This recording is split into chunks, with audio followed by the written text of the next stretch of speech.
The business case video outlined the economic and business case for climate action. And in this video, we go into more detail about how fund managers can do this through international best practice frameworks.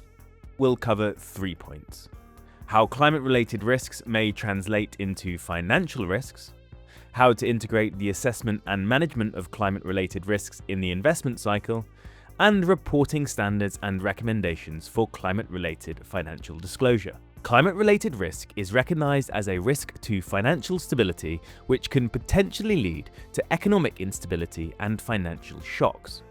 Like any business risk, failure to adequately account for it means that investors, lenders, and insurance underwriters might misjudge the true value of affected assets and businesses, resulting in significant financial losses if these risks are realized. While the understanding of climate-related risks has increased over time in the scientific community, the inclusion of climate-related risk in mainstream financial analysis and reporting is still relatively nascent. Integrating climate-related risk into the investment cycle is essential for making informed and sustainable investment decisions. To do so, the following steps must be taken. The first step is at the fund strategy or mandate level, where you need to understand the universe of risks and impact channels. Then, at screening, identify climate-related risks and opportunities that apply to the investment, taking a risk-based and proportional approach. At due diligence, if required, complete an in-depth assessment of the climate risks specific to the investment. At decision-making, develop and implement strategies to manage and mitigate climate risks and capitalize on opportunities.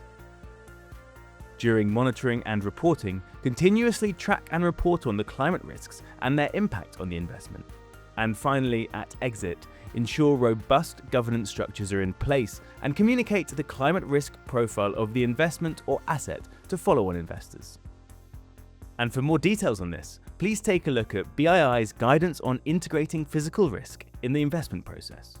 It is recommended that fund managers systematically report on how climate-related risks and opportunities are managed within their investment process and portfolios. Disclosure enables shareholders and stakeholders to make informed decisions and aligns with regulatory requirements and best practices. Disclosures can be made in annual reports to investors.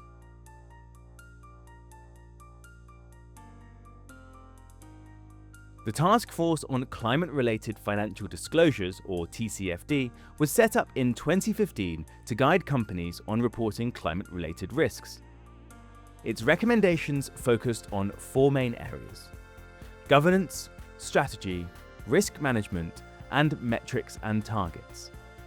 In 2023, BII released the TCFD Toolkit guidance tailored for fund managers in developing markets.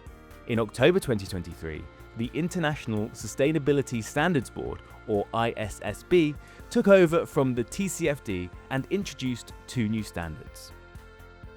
S1 covers general sustainability-related disclosures, and S2 focuses specifically on climate-related disclosures building on the TCFD framework. As of September 2024, about 30 countries, representing 57% of global GDP, are adopting or are in the process of adopting ISSB standards. Over 40% of global market value and more than half of global greenhouse gas emissions are now covered under these new standards. There are several benefits for fund managers and banks when implementing ISSB S2 recommendations.